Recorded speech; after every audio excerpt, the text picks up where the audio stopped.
Hello दोस्तों, नमस्कार। मैं संजय गुप्ता। दोस्तों, आज हम हैं खजुराहो में और यहाँ से मैं आपको एक बहुत ही सुंदर सी कहानी सुनाने जा रहा हूँ। बस इस कहानी को अंत तक जरूर देखिएगा क्योंकि छोटी छोटी कहानियाँ इंसान का जीवन बदल देती हैं। तो आइए दोस्तों, शुरुआत करते हैं इस छोटी सी कहानी की।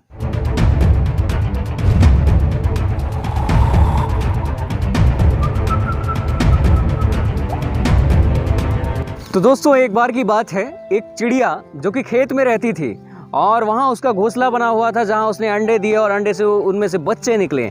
जब उसके बच्चे छोटे छोटे थे, उड़ नहीं पाते थे, तो चिड़िया हमेशा सुबह निकल जाती और शाम को खाना लेकर आती थी उन बच्चों के लिए। दोस्तों, एक दिन की बात है, जब वो खेत पक चुका था, जब जो फसल लगी हुई थी वो पूरी तरह से पक चुकी थी, तो एक दिन किसान आया और किसान वहाँ पर आने के बावजूद उसने कहा कि कल हमें इस खेत की कटाई करनी है और कल हम इस खेत को काटेंगे। ऐसे ही अपने से बात कर रहा था, तभी जो चिड़िया के बच्चे थे उन्होंने सुन लिया। और शाम को जैसे ही चिड़िया वो अपना भोजन की तलाश में निकली थी, अपना भोजन लेकर उन बच्चों के लिए जब लेकर आई तो उन बच्चों को खाना खिलाया। और जो बच्चे थे उन्होंने चिड़िया से बोला कि माँ, आज जो हम जिस खेत में रहते हैं उसका मालिक आया था, जो किसान आया था, वो कह रहा था कि कल इस खेत की कटाई करनी है।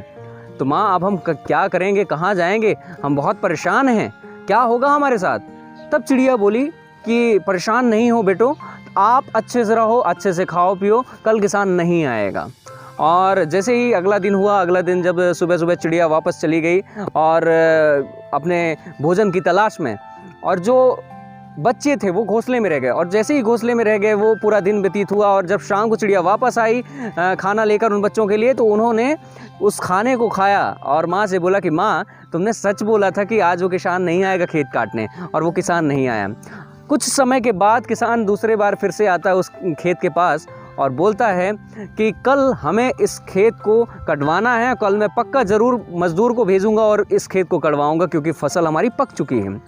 और जैसे ही वो अपने घर गया किसान, यहाँ जो चिड़िया के बच्चे थे उन्होंने एक बार फिर से जो सुना उसकी बातों को, और फिर से उनके अंदर दहशत हो गई कि अब हम क्या करेंगे, कहाँ जाएंगे। जैसे ही शाम को चिड़िया वहाँ अपने घोंसले में आई उस खेत के अंदर, तो चिड़ियों के बच्चों ने कहा कि माँ, आज फिर से वो किसान आया था और वो यह कह रहा था कि कल वो पक्का मजदूरों को भेजेगा और इस खेत को कटवा देगा। तो फिर से चिड़िया ने अपने बच्चों को कहा कि अभी परेशान नहीं हो, लो खाना खाओ और हमारे ऊपर सब छोड़ दो, जब उड़ने का वक्त आएगा, जब यहाँ से निकलने का वक्त आएगा, तब मैं तुम लोगों को बता दूंगी। और बच्चों ने खाना खाया और सो गए। अगली दिन जब सुबह हुई, चिड़िया फिर से खाने की तलाश में उड़ गई और जब उस दिन पूरा गुजर गया, उसके चिड़िया के जो बच्चे थे उन्होंने देखा कि आज भी किसान नहीं आया। जब शाम को चिड़िया आई वापस, तो चिड़िया के बच्चों ने पूछा कि माँ, तुम कैसे पता लगा लेती हो कि किसान नहीं आएगा, आज फिर से किसान नहीं आया, हमें तो डर लग रहा था कहीं आ ना जाए। और जैसे ही कुछ दिन और बीत गए, कुछ दिन और बीत जाने के बाद जब चिड़िया सुबह सुबह निकल गई अपने भोजन की तलाश में, तो किसान का जो खेत था वो अपने खेत के पास आया किसान, और बोलता है कि अब हमें कोई मजदूर नहीं मिल रहा, कल मैं स्वयं आऊँगा और इस खेत को काटूंगा क्योंकि फसल अब पूरी तरह से पक चुकी है, अब अगर फसल खड़ी रही तो हमारी बर्बादी हो जाएगी। और वो इतना कहकर अपने घर चला गया। इधर जो चिड़िया के बच्चे थे उन्होंने इन सारी घटना को, जैसे ही वापस शाम को चिड़िया अपने घर आती है, उसे उसके बच्चे बताते हैं कि माँ, किसान आज फिर आया था और उसने बोला है कि कल मैं खोद आऊँगा और इस खेत को काटूंगा। तभी चिड़िया बोलती है कि बेटा, अब यहाँ से निकलने का वक्त आ गया है और चलो अब यहाँ से निकलते हैं। वो चिड़िया वहाँ से अपने बच्चों को लेके, उसी के पास एक पेड़ था, वहाँ पे अपना आशियाना उसने बनाया और अपने बच्चों को ले गई। जैसे ही दूसरे दिन सुबह हुई और किसान वहाँ आया, उन बच्चों ने देखा, चिड़िया के बच्चों ने देखा कि किसान आता है और पूरा खेत काट लेता है।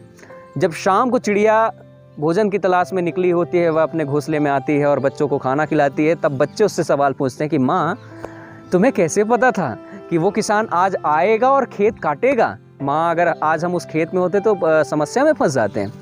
तब चिड़िया ने बोला कि बेटा, जब इंसान किसी भी काम को दूसरों से उम्मीद रखता है, दूसरों से करवाने की सोचता है, तब वह सही वक्त पे अपना काम नहीं करवा पाता है। लेकिन जब व्यक्ति खुद सोच लेता है, खुद ठान लेता है किसी काम को करने में, तब वो करता ही करता है। तो दोस्तों, ये छोटी सी कहानी हमें हमारी ज़िंदगी में बहुत बड़ी सीख देती है कि जिस किसी भी काम को करना है आप खुद ठाने। दूसरों से उम्मीद करना आपके लिए बुरा हो सकता है या फिर आपकी उम्मीदों में पानी फिर सकता है। दोस्तों, इस ज़िंदगी का नियम है कि अगर आपको ज़िंदगी में आगे बढ़ना है, आपको ज़िंदगी में वो सारी चीज़ें चाहिए जो आप चाहते हो, तो आपको खुद मेहनत करनी पड़ेगी। अगर आप चाहो कि वो सारी चीज़ें हमें दूसरे के बदौलत हमें प्राप्त हो जाएं, तो ऐसा नहीं हो सकता। ऐसा आपकी उम्मीदों में पानी फिर सकता है। जिस प्रकार वो किसान बार बार कहता था कि मैं मजदूरों को भेजूंगा, मैं इस खेत को कटवाऊंगा, और तब तक उसका खेत नहीं कटा जब तक उसने खुद नहीं काटा। तो दोस्तों, अगर कहानी पसंद आई हो तो इस वीडियो को लाइक करें, कमेंट करें कैसे लगी ये कहानी, और हमारे चैनल को सब्सक्राइब करें, क्योंकि हमारे चैनल में ढेर सारी मोटिवेशनल कहानियाँ हैं, आप उन्हें वॉच कर सकते हैं। तो बहुत बहुत शुक्रिया, बहुत बहुत धन्यवाद। आज थे हम खजुराहो में, और खजुराहो के माध्यम से ये एक छोटी सी कहानी आपके लिए।